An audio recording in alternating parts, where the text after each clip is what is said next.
Lakeland PBS presents Common Ground, brought to you by the Minnesota Arts and Cultural Heritage Fund and the citizens of Minnesota. Production funding of Common Ground is made possible in part by First National Bank Bemidji, continuing their second century of service to the community. Member FDIC.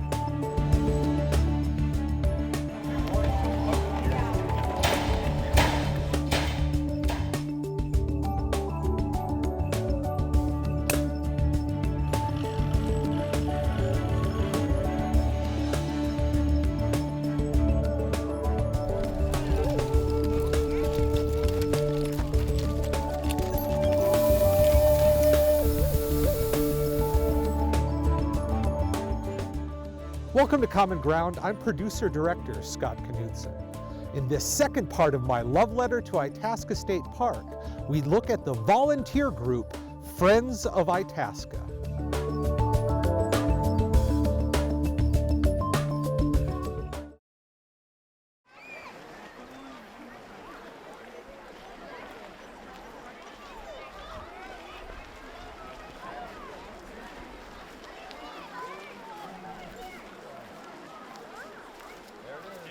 Friends of Itasca has a couple of mission points. One is the recreational entertainment piece.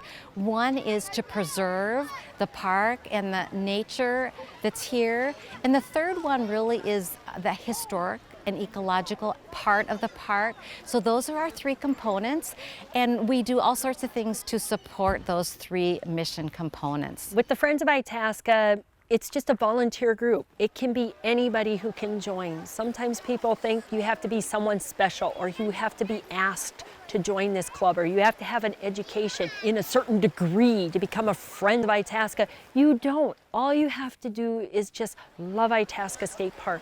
And simply by being a member, you don't have to participate. Just supporting and encouraging the board or other people to volunteer, it just shows your love of this park. It's a way that people can express that little extra in giving back to Itasca for all the joy and memories people have had.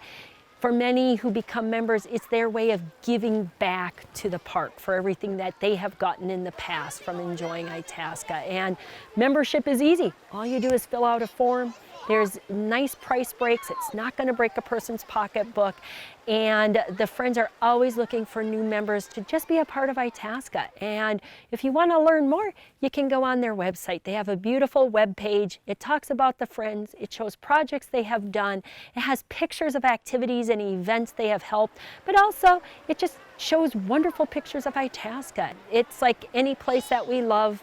It always needs a little extra help and nudge and support.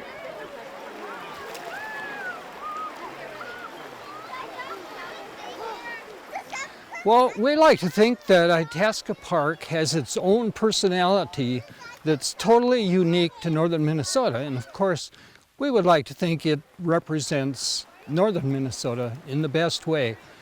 And a sense of place is hard to define, but think about your five senses. When kids come in, they use their five senses. Watch the webcam someday when a busload of 8th graders comes to the headwaters, and you will see all five senses being used there. But visit Itasca Park in the morning sometime. Be there by yourself and just listen to the water trickle over the rocks on its way to the Gulf of Mexico.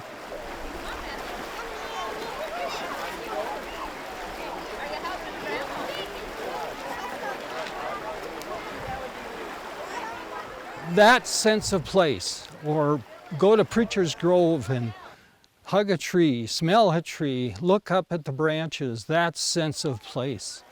We think Itasca can stir that emotion probably as good as any place in Minnesota.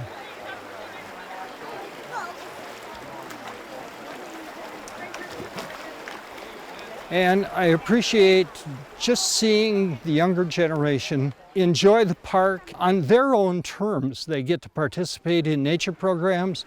They get to use all of their five senses to just experience everything that we have to offer here. Friends of Itasca help sponsor different activities such as fly fishing and archery. There's a neighbor that is one of the teachers for archery.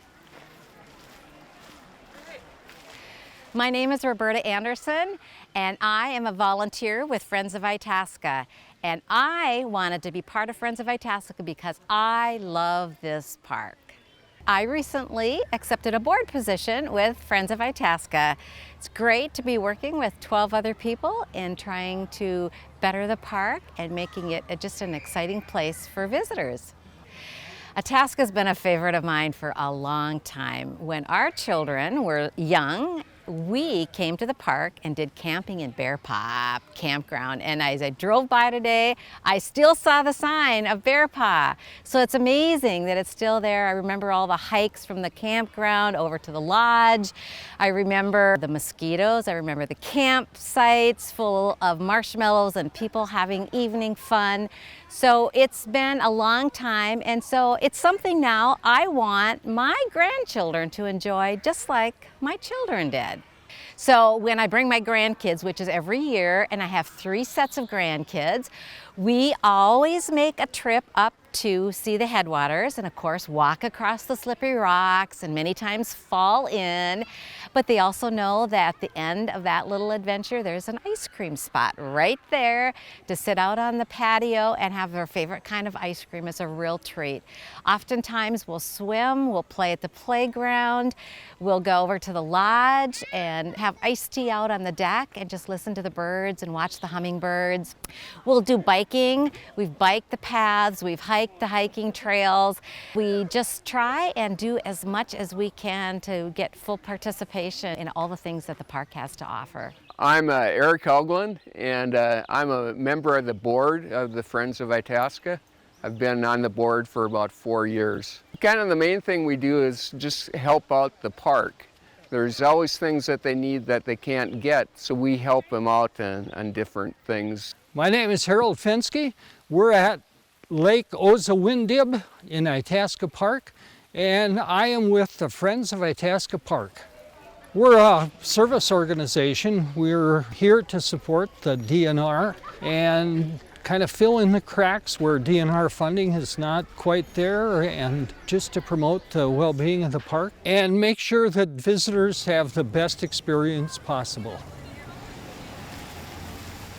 I'm a retired science teacher. I spent 38 years with 8th graders teaching earth science. This is kind of an activity that keeps a guy in the field after retirement. I have such an appreciation for Elk Lake, for instance. There's an entire book published of all the research that has been done over the decades in Elk Lake, because so many of the nature programs deal with what we taught in junior high science. I'm Connie Cox. I'm the lead naturalist here at Itasca State Park, and I just like working with the Friends of Itasca, helping them make Itasca a better place. We're actually standing at the beautiful site known as Peace Pipe Vista, and here at Itasca my main job is to educate people about the beauty of Itasca. So we do educational programs from campfires, walks, talks, and yes, even behind me, we get to go canoeing on Lake Itasca. They saw the need because they realized, you know, it's one thing to just sit and tell someone what to do, but oftentimes it is best to put your words into action, and they wanted to have action. And people wanted to be a part of this, and they just wanted to physically be involved. People who join Friends of Itasca are people who truly love this park. They come back year after year. And after our 1995 windstorm, and we had severe damage with 3,000 acres of trees taken down, and they wanted to help plant trees, and they did. During some of their friends meetings, they would have a meeting saying, we're doing a tree planting.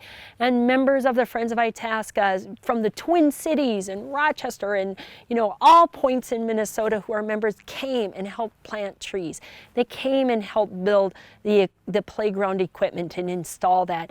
They came and helped with lots of things, and that's what this Friends group wants to do, is they want to be physically hands-on helping the park and making it a better place. Connie is the person that we talk to most because she lets us know in the interpretation department for what special projects are coming up. There's always kind of regulations on different functions at the park, and one is that the park can't provide food So during special occasions like the anniversary of the park, and now probably for the dedication of the new amphitheater, the Friends of Itasca provide funds so they can get food items, so we help support that. What I'm in charge of, kind of my duty, is the ice cream socials. And we have 10 of those a season. And it coincides with the musical programs of the park.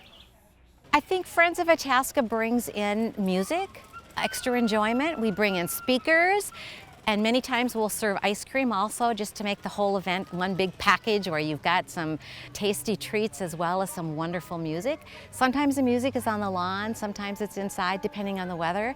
But the campers will line up and they just love to have those extra activities that we bring to the park.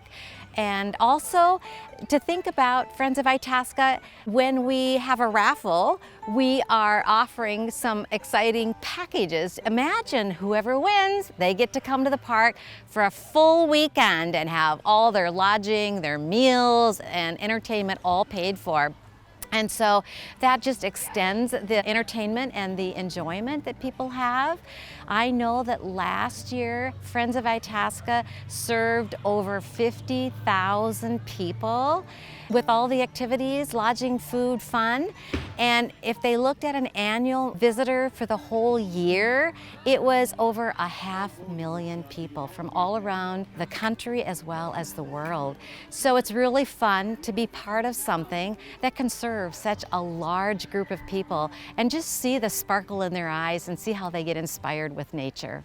When you come out to one of our ice cream socials, it's usually associated around music, such as the band Unpolished. So when you come, we love to have them outside if we can, both the music and the ice cream, because that's just old-fashioned. When you look at Itasca, we have pictures from 1901 where they're picnicking and people have guitars outside, and we're just continuing those memories.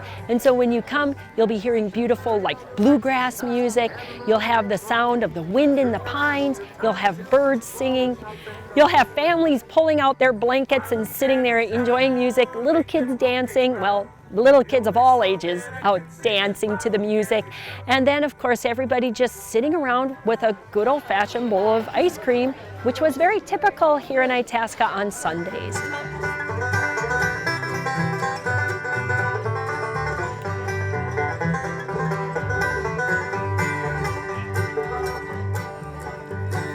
Possum in a Simmons tree, a raccoon on the ground. Raccoon says, "You son of a gun, shake some Simmons down. Fly them cabbage down, bake them hoe cakes round. The only song that I can sing is fly them cabbage down." The ice cream socials are a fundraiser. It's $2 a bowl, and it's premium ice cream. We get them from Douglas Lodge. And why they're so popular, I think, is that we give them a hearty dish full of ice cream. And everyone's always happy to get ice cream. And it corresponds with the music, so it's a win-win both sides. Eric Hoagland is a retired federal worker. He retired in the Park Rapids area. He became a member a few years ago, and he has been in charge of our ice cream program. We sell ice cream often during musical events, and this year we will be at 10 different events. So every year, which is really a fun part of Itasca summer life, is the ice cream socials. Our group does 10 of them, and we get great big buckets of ice cream with chocolate and strawberries of your choice, and serve as many people as possible. And it's one of those ways that we raise money for one of our projects, and it hardly seems like a fundraiser because you get to meet so many fun people that come through the line, and then to watch them enjoy the ice cream and then join music out on the lawn. And the weather was just like it is today. It was gorgeous and the music was wonderful, and everybody was just like in their glory. Through the jungle long above that cannonball.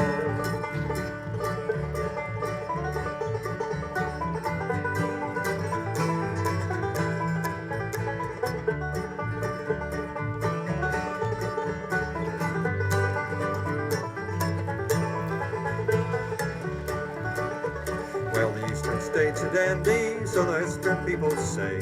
From New York to St. Louis and Chicago, by the way. From the hills of Minnesota, where the rippling waters flow. No changes can be taken on the Wabash Cannonball. If you were to go to an ice cream event, well, it's actually a musical event, and the last one I was at, the band Unpolished from Park Rapids performed, and they do old traditional Western songs. It is fun. When I get to attend those, it's fun. I mean, you can't help but feel the vibe of the music, but also you can see how excited the Friends members are, because the ones who volunteer and do ice cream, it's because they love ice cream themselves. And anybody who loves ice cream knows you just can't help but have joy around it. It's a wonderful experience, but to me, the fun is just seeing the families having ice cream together, the little kids, it's great, and people just enjoying being together. Unpolished is really happy to play at the different musical programs, and I've seen a couple of the members in town, and they all, oh, you're the ice cream guy. So you may have to wait in line to get ice cream, but you got the music playing, and everyone's in a good, jolly mood. And people sing along with the songs, and it's a good feeling.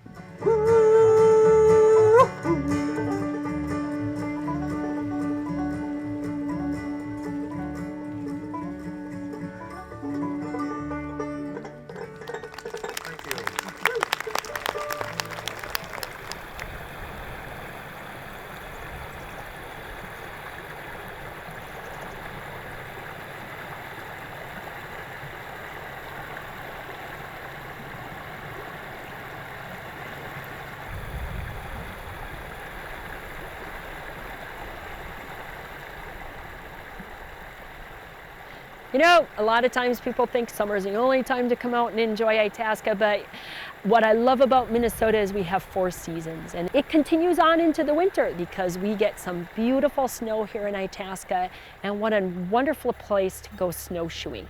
And in the winter season, we do lantern-lit snowshoe walks, and the Friends of Itasca have helped us on simple things such as helping us buy more lanterns. They have helped with purchasing popcorn so we can have popcorn as part of that event. They help host our campfire site where the trail begins, and it's wonderful. Well, every winter, at least twice each winter, they have lantern snowshoe events, and the guests go out on trails. There are lanterns along the way to light up, and then we have volunteers from Friends of Itasca come, and some take care of parking, some take care of equipment, some act as guides, and in general, our volunteers are the gophers. We do what's needed. Well, they have trails right outside the visitor center, and they did 2 this last winter. One outside the visitor center, and then one up by the headwaters. And they put lanterns out on the trail so you could ski or snowshoe right by them. Can you imagine this environment with pines and dark sky and stars, and then these wonderful lanterns planted along the pines, and then you get your snowshoes on and get all bundled up? And I love snowshoeing, and so to go along that trail with a lot of other people and enjoy the outdoors, get some exercise, and then end up at a winter campfire with marshmallows and chocolate. What better could that be? Watching our visitors come that over time, enough visitors have picked up on our snowshoe walks that they start bringing cases of hot dogs and buns and ketchup, and they roast them over a fire in the winter, and they have s'mores, and the Friends of Itasca are helping to host that and just to make those memories for people. And visitors come back year after year and they say, I brought 6 dozen hot dogs this year. And it's just a wonderful experience, and you got to come out and experience it. It's kind of almost a spiritual event when you can walk down these trails and the flickering lights, and when it's a little bit dark, look up at the sky and hope to see stars and possibly the moon. And it's just a unique experience, and of course, pretty much total silence as people make their way. We helped sponsor the food. They had like apple cider and popcorn. And then they had a big bonfire and had hot chocolate, that kind of thing. Well, campfires are part of Minnesota's heritage, and if you can get in on a campfire either before or after probably to warm up a little bit and just enjoy the camaraderie of your friends who are you're snowshoeing with. With the lantern-lit snowshoe walk, a lot of times it gets dark by what, 5 o'clock here in Minnesota, and we think time to go inside, flip on the TV. We don't want to do that. We want people to come out and experience winter in the evening. And so when the moon is just starting to come up, when it's about a quarter moon and it starts casting light on the snow, we will take kerosene lanterns and set them along the trail. And they serve as a waypoint for you to follow. And as they go down the trail, there's of course skill level ranges from beginners to experts. And of course a few beginners are going to take a tumble here and there, and all they need is a hand to lift them up and they're on the trail again. When you're out on the lantern-lit snowshoe walk, it's going to be right as the sun is starting to set, and then it gets quite dark. And oftentimes we try and plan it right when the moon is turning into like a quarter moon. So there's some moonlight illuminating the snow, so you get kind of this bluish cast to the light. But it's still not always enough light to navigate by, so we put our kerosene lanterns with their soft orange glow of the flames along the trail, and you can work your way down along, for example, the Schoolcraft Trail, and you'll be walking through big towering pines covered in snow and balsam and spruce, and you'll get overlooks of Lake Itasca. And so it gives people an opportunity to experience Itasca at night, but also in the winter. And most people say it is so amazing because when you get to the end of the Schoolcraft Trail, there's this big panoramic view of the lake and the sky with all the stars. And people just say it is the most magical experience. Sometimes it's snowing and it is so quiet, and the visitors will say it's like you don't want to talk because the sound of the snow falling, that it just makes you want to be quiet. And they said you can actually hear the snow as it falls through the pine needles. And it's just these experiences that oftentimes we shut our doors to once it gets dark in the winter. But there's a whole nother life out there in our winter season, and we just want people to come out and enjoy that in the evening. And the people get so excited. We do have snowshoes, so if people don't have their own snowshoes, we do have some that people can use that night. But people who have done that in the past started liking snowshoeing so much they went out and bought their own.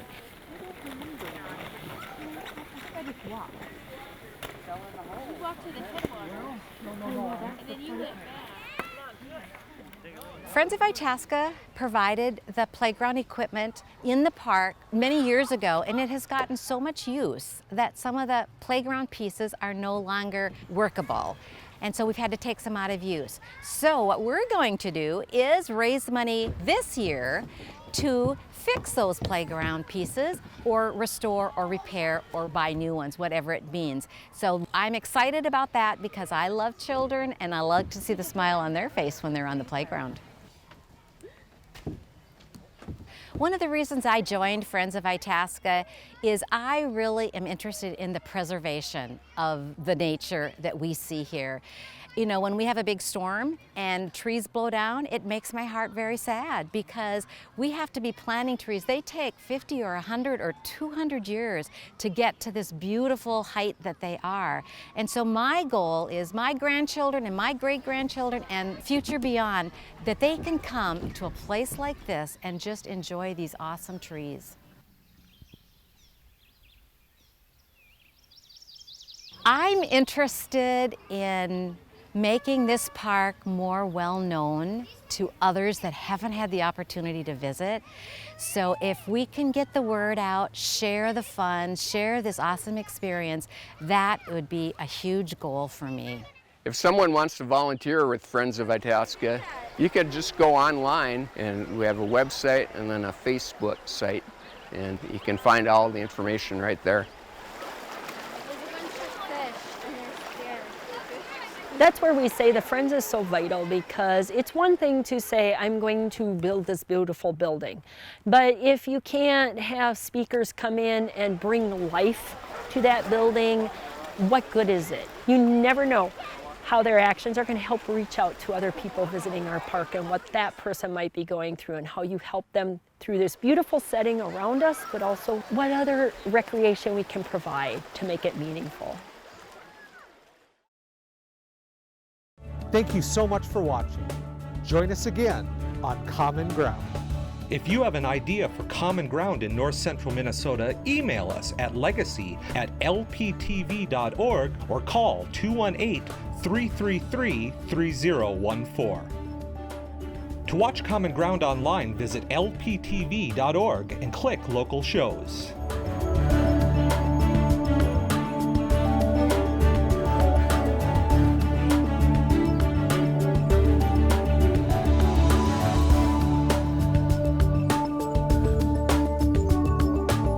To order episodes or segments of Common Ground, call 218-333-3020. Production funding of Common Ground was made possible in part by First National Bank Bemidji, continuing their second century of service to the community. Member FDIC. Common Ground is brought to you by the Minnesota Arts and Cultural Heritage Fund, with money by the vote of the people November 4th, 2008. If you enjoy watching Common Ground online, please consider making a tax-deductible donation at lptv.org.